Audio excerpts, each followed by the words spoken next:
Dear fans, friends and subscribers, welcome to the Cricket Happening Show with your host Ram as usual. And well, it gives me great pleasure in starting off this Cricket Happening news with some real flashy news. The reason being, yesterday I was talking to you that this Cricket Happening Show will be the one that will be dominating will be the West Indies versus England. Yes, today the Cricket Happening Show is the West Indies versus England clash. The match is already over. In fact, West Indies were the victors today. They bowled out England for 123 and they had to chase 193 for victory. And well, 194 for 5 was the final score. They won the match by 5 wickets. In the end, it proved a bit easy, I would say, with Jermaine Blackwood showing that he is going to be one promising Test match player for West Indies, which they have. I think they have invested very well on this particular player who was the man of the match.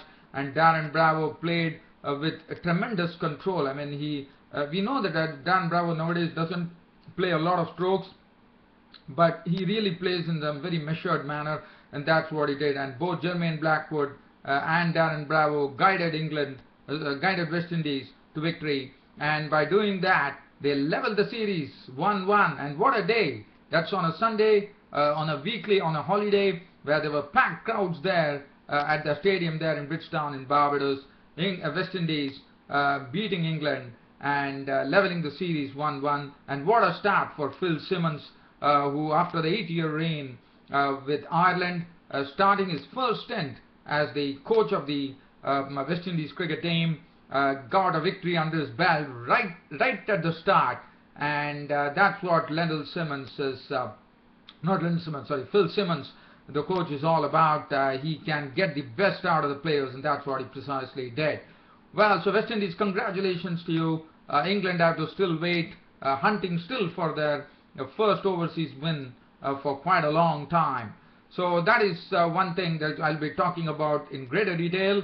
And there is also 2 matches in the Indian Premier League which were played. There was the 35th match between Kings 11 Punjab and Mumbai Indians, and Kings 11 Punjab are slipping down the table time and again as today. And Kings 11 Punjab, one would remember, they were the finalists in the last year's IPL, and they are struggling big time. In fact, they are languishing there in the bottom of the table, and today they lost the match to Mumbai Indians by 23 runs. As far as the 36th match was concerned between Rajasthan Royals and Delhi Daredevils, Rajasthan Royals, after struggling a bit earlier, they are losing to Royal Challengers.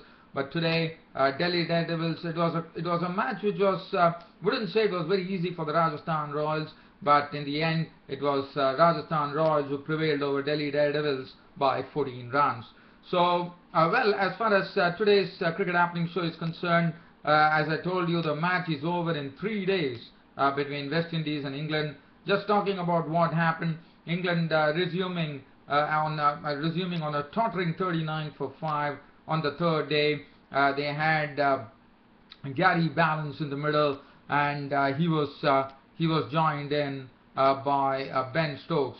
So Gary Balance and Ben Stokes started, and it was an early reward for West Indies as Gary Balance nicked one. Permal Virsame, because the ball was definitely gripping and there was some turn, and Permal Virsame, the spinner, was the one who turned the ball out of the rough, and it was Gary Balance nicking the ball to Bravo in the slips, and he was gone for 23 with 3/4, which made it all the more vulnerable at 62 for 6, as Ben Stokes and Butler were the middle. The young guns were in the middle, and the young guns, what they did is, initially they were prodding a bit, but then they realized that there is no use prodding. It's better to go on the attack, and that's what they precisely did, with Josh Butler hitting a six of the bowling of Virsame Permal, Ben Stokes hitting some boundaries, and suddenly the innings started gaining momentum when the score reached 95. But when the score reached 95, Ben Stokes drove at a ball from Virsame Permal, and Chandrapal, even though with his age, was quite acrobatic to take this catch, as Ben Stokes was walking back to the pavilion dejectedly for 32 with 5 fours, which made it 95 for 7. And then then Jason Holder came in and knocked the stumps of in fact he first trapped Jordan LBW with a big in-swinger for 2, and then Chris Broad's stumps were shattered by Holder for naught, Stuart Broad's stumps were shattered, which made it 98 for 9. And then finally, thanks to Josh Butler, who decided that he's the one who has to really get the runs, and Josh Butler decided to throw caution to the winds and started hitting out. Well, he reached an unbeaten 35 with 4 fours and 2 sixes, but he lost his number 11 partner James Anderson, who was LBW by Jerome Taylor for 2, and the England innings finished at 123. So West Indies doing a fine job in the morning to roll out the Englishmen for 123, and that set a target of 193 for victory for the West Indies. The bowling today, it was Jason Holder 9 overs 3 maidens 3 for 15, Veersamy Permaul 11 overs 3 maidens 3 for 43, 1 wicket for 16 for Sharon Gaffey, who didn't bowl today, 7 overs 4 maidens 16 runs and 1 wicket. Jerome Taylor picking up the final wicket, 11.1 overs 1 maiden 33 runs and 3 wickets, and Marlon Samuels 4 overs 1 maiden none for 10. 193 to win for the West Indies. The West Indies openers walked in, Craig Braithwaite and Shai Hope, and one probably thought that the ball is going to do something and England and West Indies are not going to find it easy. But I thought both Braithwaite and Shai Hope hit one boundary, and both really put their heads together, and they were really chiseling out the partnership. They were in no hurry. They were really defending well. But when everything, and Shai Hope was kept very quiet. In fact, since playing his first test, he knew that there was a big responsibility on his shoulders. He decided to keep prodding at one end where he was moving at snail's pace, but Craig Braithwaite was looking pretty good, stroking the ball very well, but also putting up a very good, I would say, a very good defense against the English bowlers. In fact, Anderson and Broad couldn't do much in that earlier session when they were bowling, and Braithwaite and Hope kept the English bowlers at bay.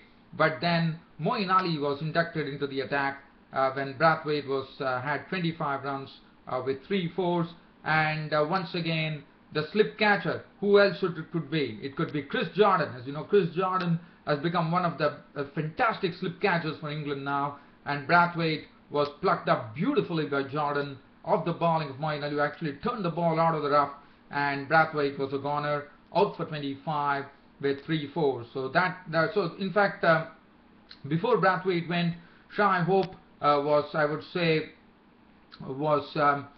out of his misery here, as he was really struggling, but Jordan got a booming in-swinger in, and Shai Hope was adjudged LBW bowled Jordan for 9, which made it 35 for 1 for the West Indies. And when Braithwaite also left at the same score, suddenly West Indies were struggling at 35 for 2. We had 2 new batsmen at the crease, Darren Bravo and Marlon Samuels. Darren Bravo and Marlon Samuels slowly trudged their way. Marlon Samuels really decided to play some attacking strokes, and when the score started moving, so another 35 runs were added for the 3rd wicket between Darren Bravo and Marlon Samuels. Darren Bravo was really not really trying to attack, but he was really waiting for any loose opportunity that was presented to him, and he was flashing it. Other than that, Bravo was also showing a very good defensive technique there, and this partnership reached 70, and that was the time it was Stuart Broad who actually castled Marlon Samuels for 20 with 3 fours. It made it 70 for 3. And then Chandrapal, Chandrapal is one who has probably, I have a feeling that he's over the hill now. Probably it's time for Chandrapal to retire, I reckon. And Chandrapal had a very miserable series, as he collected another duck here, as James Anderson found the stumps of Chandrapal. Chandrapal was a bit late on a ball, and he was gone, clean bowled by Anderson for naught, which made it 80 for 4, and West Indies were looking like it was looking like a suddenly it was looking like the match was getting getting even Stevens here with England really fighting back very hard. But Jermaine Blackwood, the youngster who has shown a lot of promise, as I told you in my last Cricket Happening show, and today definitely proved it.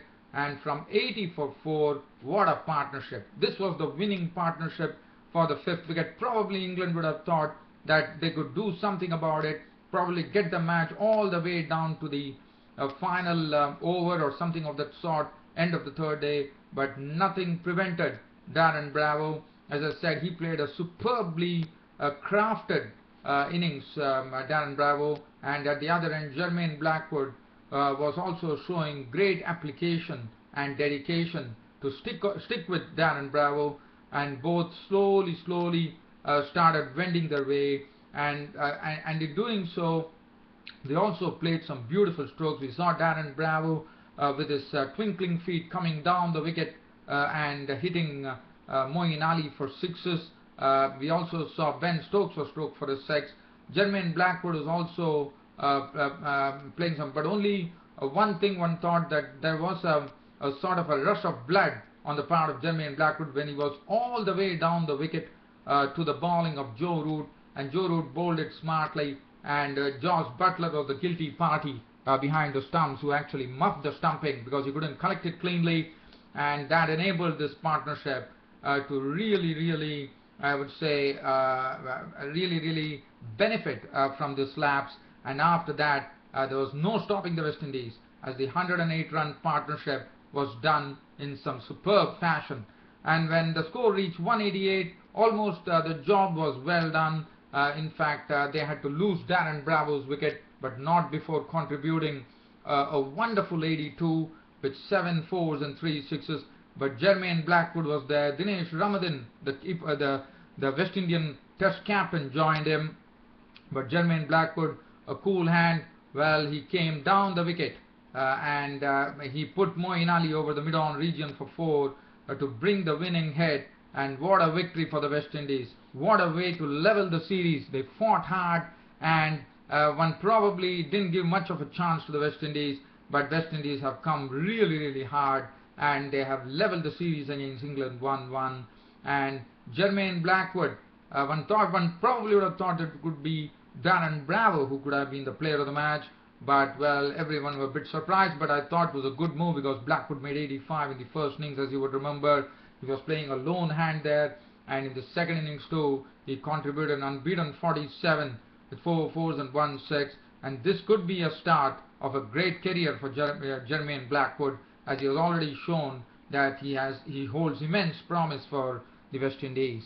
194 for 5, match over, England losing this match by 5 wickets, and West Indies levelling the Test series 1-1, as England now fly back to take on Ireland, and then we have England taking on New Zealand and in their own home ground, as New Zealand would be touring England. Well, as far as the bowling was concerned, James Anderson, 13 overs, 4 minutes, 1 for 35, had a good series. He's on now 397 wickets, 3 away from the coveted 400 mark. Stuart Broad, 13 overs, 5 maidens, 1 for 29. Jordan bowled superbly, I thought, 11 overs, 5 maidens, 1 for 24. Moeen Ali, 20.4 overs, 1 maiden, 1 for 54, was dealt very well by the West Indies batsman, I thought, by using the feet against Moeen Ali. Joe Root, 8 overs, 4 maidens, none for 16. Could have got the wicket of Blackwood. Could have been a real turning point in the game, probably. Ben Stokes, 5 overs, no maiden, 1 for 25. The player of the match went to Jermaine Blackwood, a man of immense promise, according to me, and the player of the series went to England's James Anderson. And thus, the series between the West Indies and the England ended with the series level 1-1. Well, so from here, there are only now I'm going to get on to the Indian Premier League. First, we go on to the 35th match of the Indian Premier League. It was Kings XI Punjab taking on the Mumbai Indians. Well, Mumbai Indians were the ones who actually batted first, and well, it was another good partnership between the openers. The openers put up a very good partnership, where Lendl Simmons and Parthiv Patel gained 111 runs of 12.2 overs. Lendl Simmons was stroking the ball sweetly, but at the other end, Parthiv Patel in fact, the pace bowlers of the Kings of Punjab couldn't make any impression. Sandeep Sharma got taken for runs, Anurit Singh, but one thing that was really surprising, what Mitchell Johnson, who bowled 4 overs no maiden, 1 for 41, out of which 28 runs were scored by Parthiv Patel, and it was some very good hitting. He actually, Parthiv Patel ramped Mitchell Johnson for a 6 over third man region. Then he also flicked him beautifully, drove him beautifully, and Parthiv Patel probably facing only 9 balls. In 9 balls of Mitchell Johnson, in fact, he had Mitchell Johnson's figures totally rearranged, as he took 28 runs of the 9 balls that Mitchell Johnson bowled at Parthiv Patel, and this partnership was blossoming. 111 runs for the first wicket, which had Lendl Simmons then contributing 71 of 56 balls with 9 fours and 1 6, but Parthiv Patel was the first to go. LBW caught Vijay bowled Karamveer Singh 59 of 36 balls, 5 fours and 3 sixes. A very sweet knock from Parthiv Patel. Rohit Sharma contributing 26 of 20 balls, and in the end Mumbai Indians reached a score of 172 for 3 of their 20 overs, with Kiran Pollard not out 7, Ambati Rayudu not out 4, and Sandeep Sharma 3 overs went for 24. Anurit Singh 4 overs cost him 30 runs and 1 wicket. Mitchell Johnson, as I said, was taken to the cleaners, especially by Parthiv Patel. 4 overs no maiden, 1 for 41. Akshar Patel 3 overs none for 24. Karamveer Singh 4 overs 1 for 30. Murli Vijay 1 over cost him 12 runs. Maxwell bowled 1 over for 8 runs. So 172 was the score that Mumbai Indians made, and Kings 11 were chasing 172. Now for Kings 11, Lasith Malinga gave them a very good start by dismissing Virendra Sehwag pretty early for 2. After that, Murli Vijay contributing 39 of 34 balls with 3 fours and 1 6.